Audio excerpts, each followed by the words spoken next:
Kung sinusubaybayan mo ang digmaan sa Iran, malamang napansin mo na ang nakaraang linggo ay isa sa pinakanakakalitong intindihin.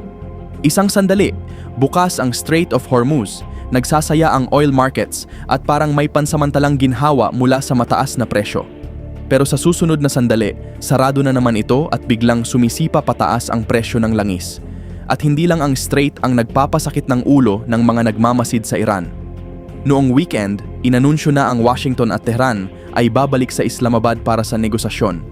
Pero halos buong linggo, hindi malinaw kung matutuloy ba talaga ito mula sa kung sino-sino ang kasama sa negotiating teams hanggang sa mismong pag-uusap dahil sa magkasalungat na pahayag kahit mula sa iba't ibang bahagi ng White House. Sa panig naman ng Tehran, hindi rin nawawala ang alitan sa loob. Ang Islamic Revolutionary Guard Corps o IRGC ay tila hayagang pinuna ang isa sa pangunahing negosyador ng Iran na si Abbas Araghchi, ang ministro ng ugnayang panlabas ng bansa. Gayunpaman, pagsapit ng Lunes, may isang malinaw na pangyayari, ang pagsamsam ng Estados Unidos sa isang Iranian cargo vessel na sinubukang suwayin ang blockade ng Washington. Bagamat hindi pa tiyak ang magiging epekto nito sa geopolitics sa oras ng pagre-record, isang bagay ang sigurado, hindi pa tapos ang digmaang ito, kasama ang lahat ng kaguluhang kaakibat nito. Pero bago tayo magsimula, kung bago ka pa lamang sa aming channel, mag-subscribe ka na para naman lagi kang updated sa mga ganitong uri ng video. Hormuz News. Tulad ng nangyayari sa mga nakaraang linggo, halos lahat ng malalaking balita mula sa Iran ay umiikot sa Strait of Hormuz. Noong Biyernes bandang 4:15 ng hapon, oras sa Iran, sinabi ni Abbas Araghchi sa X na ganap na bukas ang strait sa natitirang panahon ng tigil putukan at maaaring dumaan ang mga barko sa mga rutang itinakda ng Iranian Maritime Authority. Sa sarili niyang social media, kinumpirma naman ni Donald Trump na bukas ang strait, pero binigyang diin niya na mananatiling buo at mahigpit ang naval blockade ng US laban sa Iran hanggang sa magkaroon ng kasunduan para tuluyang matapos ang digmaan. Sa hiwalay na post, sinabi pa niya na nangako ang Iran na hindi na muling isasara ang Strait of Hormuz at hindi na ito gagamitin bilang sandata laban sa mundo. Ayon sa The New York Times, nagdulot ang mga anunsyong ito ng pagtaas ng US stock markets sa record highs at pagbagsak ng presyo ng langis ng mahigit 10% dahil maraming observers ang naniwalang posibleng humantong ito sa mas malawak na kasunduan para sa kapayapaan. At diyan pumapasok ang tinatawag na dramatic irony. Pero para sa mga taong nasa sitwasyon noong Biyernes, may sapat na dahilan para maging optimistiko. Kakagaling lang kasi sa isang 10-day ceasefire agreement ang Israel at Lebanon matapos ang bihirang direktang pag-uusap ng kanilang mga opisyal. Sa ilalim ng kasunduang ito, ayon sa US State Department, tanging ang opisyal na puwersang pansiguridad ng Lebanon lamang ang pinapayagang magdala ng armas sa timog na bahagi ng bansa. Inaasahan din ng gobyerno ng Lebanon na gumawa ng konkretong hakbang para pigilan ang Hezbollah at iba pang armadong grupo na magsagawa ng pag-atake laban sa Israel. Samantala, hindi magsasagawa ang Israel ng anumang opensibang operasyon laban sa Lebanon, ngunit mananatili ang karapatan nitong ipagtanggol ang sarili laban sa mga planado na lalapit o kasalukuyang pag-atake. Dagdag pa rito, maaaring palawigin ang tigil putukan lampas sa unang 10 araw kung magkasundo ang dalawang bansa, lalo na kung magpapakita ang Lebanon ng malinaw na progreso sa pagpapatibay ng soberanya nito laban sa impluensya ng Hezbollah. Bagamat hindi direktang kasama ang Hezbollah sa negosasyon, kinilala nito ang anunsyo at nagpahayag ng maingat na pagsunod sa tigil putukan kahit pa naglabas din sila ng pahayag na pumupuna sa gobyerno ng Lebanon at muling iginiit ang kanilang paninindigan sa armadong pakikibaka. Sa ngayon, tila nananatiling matatag ang kasunduan. Ayon sa United Nations Interim Force in Lebanon, habang papalapit sa unang 24 hours ang ceasefire, tumigil ang mga airstrike ng Israel sa Timog Lebanon at wala ring naitalang pagpapaputok ng mga projectile papunta sa Israel mula sa teritoryo ng Lebanon. Gayunpaman, napansin ng mga peacekeeper ang paglabag sa airspace ng militar ng Israel sa kanilang lugar ng operasyon, pati na rin ang mga ulat ng mortar at artillery shelling sa ilang bahagi ng Timog Lebanon. Para sa Iran, malaking panalo ito sa diplomasya at estratehiya dahil ginawa nitong kondisyon sa pakikipag-usap sa Washington ang sabayang paghinto ng labanan sa Lebanon at nakuha nila ito nang hindi na kailangang muling sumabak sa digmaan. Para naman kay Donald Trump, patunay ito na epektibo ang kanyang estilo ng diplomasya. Kasabay ng muling pagbubukas ng Strait of Hormuz, nagkaroon siya ng pagkakataong ituon ang buong atensyon sa pagbuo ng isang kasunduang pangkapayapaan ayon sa kanyang mga termino. Ngunit hindi nagtagal ang pagiging bukas ng strait. Ilang oras lamang matapos ipahayag ni Abbas Araghchi ang pagbubukas nito, naglabas ng kabaligtarang mensahe ang Navy ng Islamic Revolutionary Guard Corps sa International Maritime Channel 16, ang emergency frequency na pinakikinggan ng lahat ng sasakyang pandagat. Sa mensaheng iyon, hayagan nilang tinawag na idiot si Araghchi, iginiit na sarado pa rin ang strait at sinabing bubuksan lamang ito sa utos ng bagong supreme leader ng Iran na si Mojtaba Khamenei. Kakaiba at halos hindi kapani-paniwala ang ganitong pangyayari. Bihira mong makita ang isang Navy na lantaran mismong iniinsulto ang isa sa pinakamataas na opisyal ng kanilang bansa, lalo na sa gitna ng digmaan. At hindi pa doon nagtatapos ang kaguluhan. Ang Tasnim News Agency na may kaugnayan sa ERGC ay naglabas pa ng pahayag na tinawag ang post ni Araghchi bilang isang masama at kulang na tweet. Sumunod naman ang Fars News Agency na nagsabing nagdulot ng kalituhan sa lipunan ng Iran ang anunsyo ng foreign minister. Hindi ito ang inaasahan mong marinig mula sa mga media outlet na konektado sa isang rehimen tungkol sa sarili nitong pangunahing negosyador. Ayon sa Institute for the Study of War, ang pagpuna ng IRGC kay Araghchi ay sumasalamin sa mas malalim na pagkakahati-hati sa loob ng pamahalaan ng Iran, mga hidwaang lalo pang tumindi matapos makitil ng Estados Unidos at Israel ang ilang matataas na opisyal na dati ay nagsisilbing tulay sa iba't ibang paksyon. Pero kahit medyo nakakatawa sa madilim na paraan ang panunood sa tila pag-atake ng Iran sa sarili nitong opisyal, hindi ito magandang senyales para sa mga umaasang magbubunga ang diplomasya ng pangmatagalang kapayapaan. Kung si Abbas Araghchi ay hindi makakagawa ng konsesyon nang hindi pinapahiya ng media na konektado sa Islamic Revolutionary Guard Corps, mahirap siyang ituring na tunay na negosyador. Para na lang siyang tagapagdala ng mensahe mula Washington papunta sa mga hardliners sa loob ng Iran. Gayunpaman, posible ring masyado lang nating pinapalaki ang sitwasyon. Matagal nang kilala ang Iran bilang isang bansa na may iba't ibang paksyon sa kapangyarihan at ang ERGC ang isa sa pinakamakapangyarihan dahil sa kontrol nito sa yaman at sandata. Hindi na bago ang tensyon sa pagitan ng militar at diplomatic corps, kahit na mas lantad at mas maingay lang ito nitong nakaraang linggo. May ilan ding naniniwala na sinasadya ang ganitong eksena, isang good cop, bad cop na taktika para bigyan si Araghchi ng puwang sa negosasyon, habang ipinapakita sa mga matitigas na taga-suporta sa loob ng bansa na kontrolado pa rin ng IRGC ang sitwasyon. Sa ngayon, mahirap sabihin kung alin sa mga paliwanag na ito ang tama, lalo na't mahigpit na binabantayan ng Iran ang mga internal na komunikasyon nito. Pero kahit hindi malinaw ang nangyayari sa likod ng mga eksena, malinaw ang epekto nito sa Strait of Hormuz. At iyon ay purong kaguluhan. Chaos. Pagkatapos ng lahat ng ito, inanunsyo ng Iran noong Sabado na ang kontrol sa strait ay bumalik na sa dating kalagayan. Idinagdag pa ng IRGC na ang blockade ng Estados Unidos sa mga pantalan ng Iran ay maituturing na piracy o pandarambong sa dagat at mananatiling mahigpit ang kontrol sa daluyan ng tubig hanggang ibalik ng Washington ang ganap na kalayaan sa paglalayag para sa mga barkong Iranian. Para sa ilang barko na tatawid sana sa strait, napilitan silang umatras upang maiwasan ang galit ng Iran. Pero ang iba, kabilang ang 6 na cruise ships na naipit sa Persian Gulf mula nang magsimula ang digmaan, ay nagpatuloy sa kanilang biyahe. Pagsapit ng linggo, lahat ng 6 ay nakalampas na o patapos na sa pagtawid, kung saan ang huling umalis ay ang Arroyo Manara matapos halos 50 araw na pagkaka-stranded. Hindi ganon kaswerte ang iba. 2 barkong may bandilang India, kabilang ang isang oil tanker, ang pinaputukan ng mga Iranian gunboat.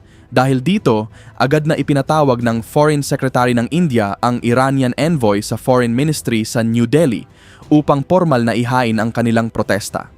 Ironically, kabilang pa naman ang India sa mga bansang itinuturing ng Iran na kaibigan, at dati ay pinapayagan pa ang ilang barko nito na dumaan sa mga itinakdang ruta.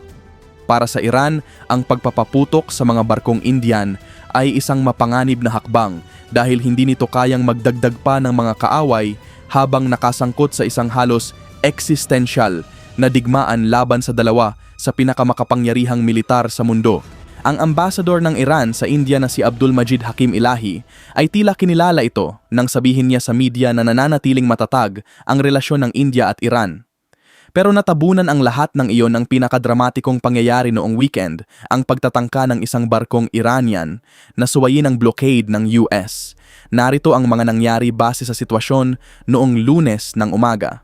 Noong Linggo, biglang uminit ang tensyon sa dagat ng harangin ng guided missile destroyer na USS Spruance, ang isang cargo vessel na may bandilang Iran matapos itong hindi sumunod sa paulit-ulit na radio warnings sa loob ng 6 na oras.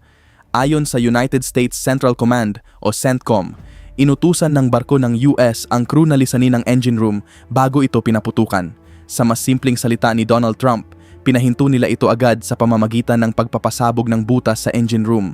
Pagkatapos nito, sumakay ang mga Marines mula sa 31st Marine Expeditionary Unit at tuluyang sinamsam ang barko.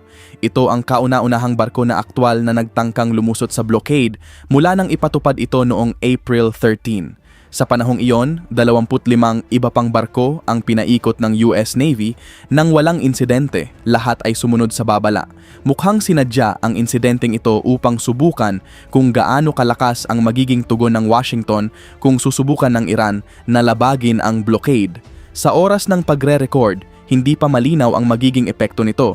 Tinawag ng Iran ang pagsamsam bilang paglabag sa ceasefire at nagbanta ng paghihiganti habang inanunsyo rin na hindi na sila dadalo sa mga susunod na negosasyon. Bagamat totoo, hindi rin naman talaga maayos ang takbo ng usapan. Noong Linggo, sa panayam kay Jonathan Karl ng ABC News, inamin ni Trump na seryosong paglabag ang ginawa ng Iran, pero naniniwala pa rin siyang makakamit ang isang peace deal.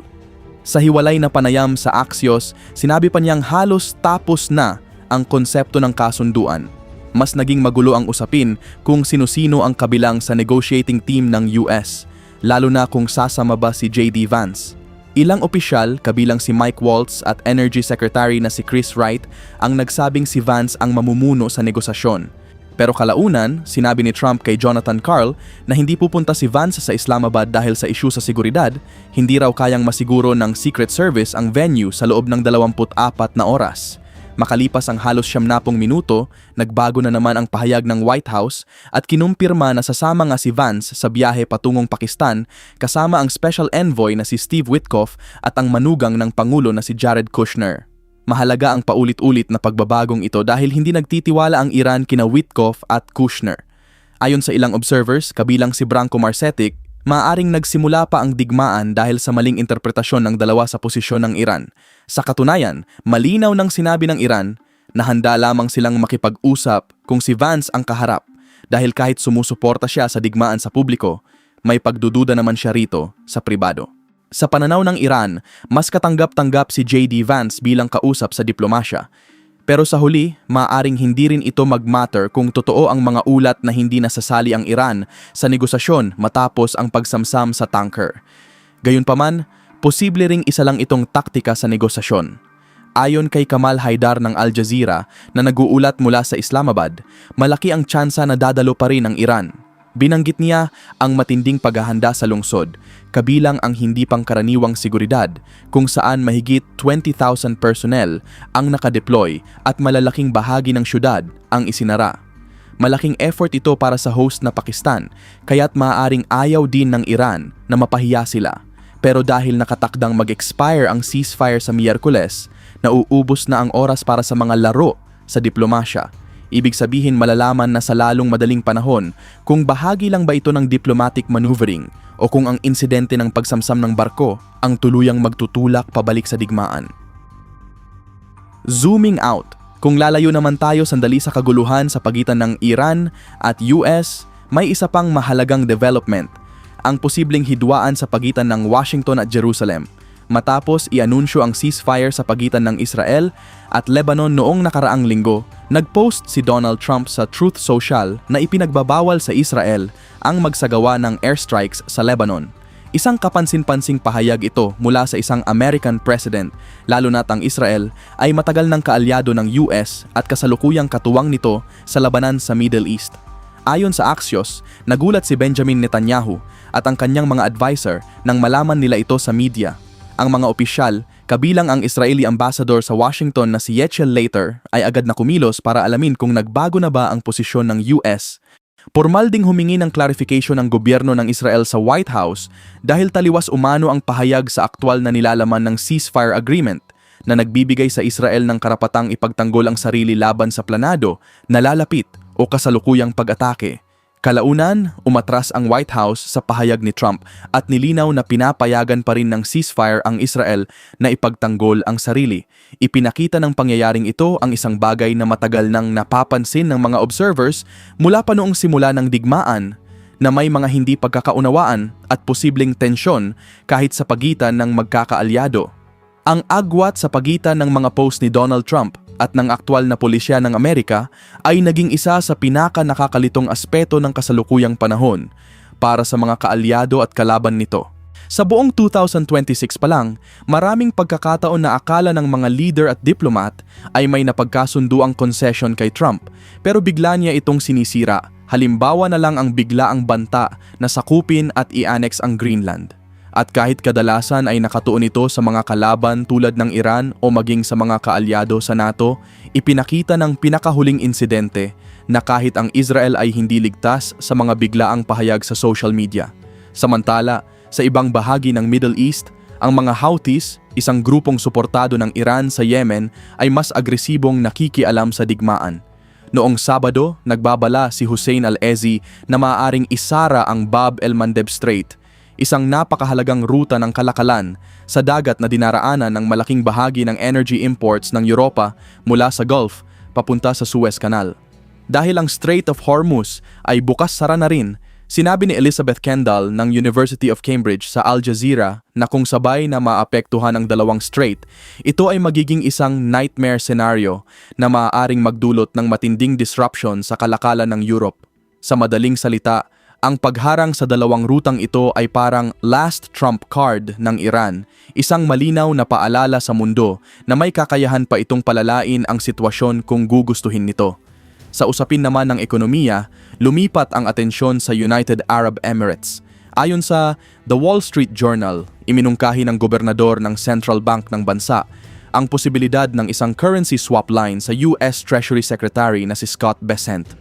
Ang currency swap line ay kasunduan sa pagitan ng dalawang central bank para magpalitan ng kani-kanilang pera kapag kinakailangan, isang paraan para matiyak na may sapat na dolyar ang isang bansa kapag napipilitan ang sariling reserves nito at maiwasan ang mas malawak na krisis sa ekonomiya.